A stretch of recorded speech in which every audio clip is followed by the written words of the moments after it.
Alors bonjour à tous, je fais cette vidéo pour vous parler d'une grosse attente qui finalement est devenue une grosse déception.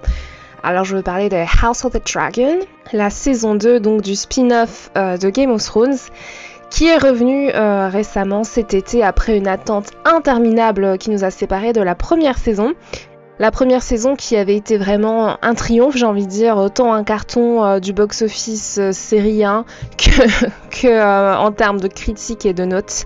Et on l'avait beaucoup comparé justement à l'époque à la sortie de la première saison des Anneaux de Pouvoir. Et je peux dire que c'était quand même vainqueur par KO pour House of the Dragon à l'époque face aux Anneaux de Pouvoir. Et quand on a un tel succès finalement sur une première saison, c'est bien, mais c'est aussi à double tranchant parce que ça veut dire qu'on va vraiment vous attendre au tournant pour la deuxième saison. Et là, clairement, on peut dire que cette deuxième saison va forcément pâtir de la comparaison avec la première. Bon, déjà, pour revenir brièvement sur la première saison, elle était de 10 épisodes et en gros, chaque épisode effectuait un bond dans le temps. Et ça, c'est marrant parce que justement, cette impression de grande rapidité dans la première saison sur les événements qui se déroulent sur des années et des années, là, on se retrouve avec une saison 2 qui est très lente au contraire et avec de grosses longueurs. Bon, après, évidemment, les grosses qualités qu'on connaît à la série sont là. La mise en scène est incroyable, la musique est parfaite, les décors, les costumes, le casting, tout ça, c'est vraiment de très très haute volée. Si on parle du casting, autant les premiers rôles que les seconds, que j'ai envie de dire même les figurants, il n'y a rien à redire, c'est vraiment exceptionnel de qualité. Mais il n'empêche qu'on a beau avoir raccourci la saison de 2 épisodes en laissant que 8 au total, la lenteur et le rythme soporifique perdurent clairement. Et pourtant, oui, il y a des avancées dans cette saison, il ne se passe pas rien. Il faut dire que d'entrée, la guerre est imminente et qu'on voit les pièces se déplacer sur l'échiquier pour essayer justement d'éviter un affrontement final catastrophique.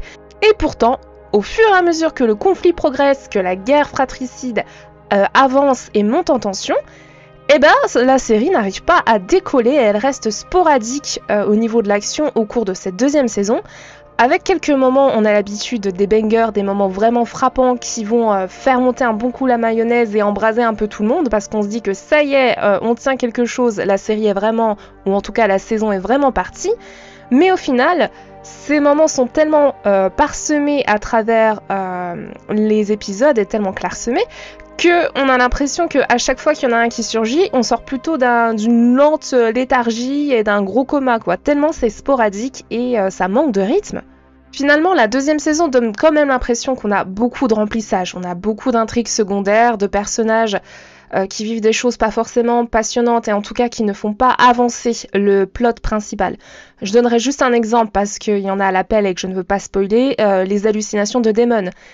Ok, c'est marrant sur un épisode, mais sur 3 ou 4, qu'est-ce que ça apporte en comparaison du temps d'écran que ça prend? Après, c'est toujours pareil avec cette série, la grosse réussite pour moi, c'est la psychologie des personnages, ils sont toujours aussi fascinants. On a affaire à des paumés, des gens incohérents, et ça les rend vraiment humains et passionnants de les suivre, de voir comment ils évoluent. On a aussi la construction d'intrigues qui avance petit à petit, et les alliances qui ne semblent pas artificielles, parce qu'au final, le plot est bien ficelé.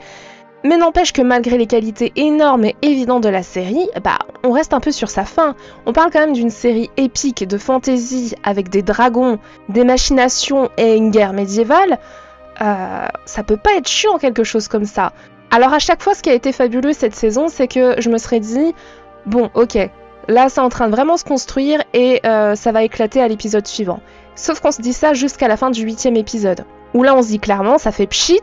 Tout ça, toute cette attente, toute cette tergiversation pour ça. Alors on pensait qu'on aurait droit quand même à un gros final qui allait être un immense déferlement, une sorte de bouquet final, et là, non. Encore une fois, le grand vide, la grande attente. Conclusion, on attend la saison 3 pour avoir un semblant d'activité, sauf que pas de chance, c'est dans 2 ans. Donc bref, on a un peu l'impression qu'il y a un gâchis de potentiel et on est obligé de se sentir déçu face à cette saison 2 parce qu'en fait les promesses sont énormes mais au final elles ne sont pas tenues. Donc voilà, je pense qu'on a dit toutes les qualités de cette série et c'est aussi justement pour toutes ces qualités qu'on a des attentes et que là on ne peut être que déçu. Néanmoins, évidemment, House of the Dragon reste une série toujours très qualitative.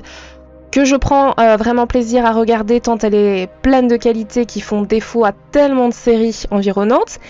Et malheureusement, suite à la déception finale de Game of Thrones, on se demande en fait si on aura droit un jour à une adaptation de cet univers incroyable qui soit parfaitement à la hauteur de l'enjeu en fait.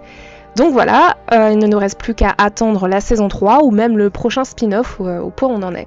S'il y a bien une série sur laquelle j'attends vos retours avec impatience, c'est celle-ci parce que je ne pense pas qu'on puisse rester indifférent en fait. Il y a trop de qualité d'un côté, trop d'attentes et trop de déceptions ou de non-déception parce que certaines personnes peuvent justement aimer ce côté très posé qui fait avancer les pièces très tranquillement.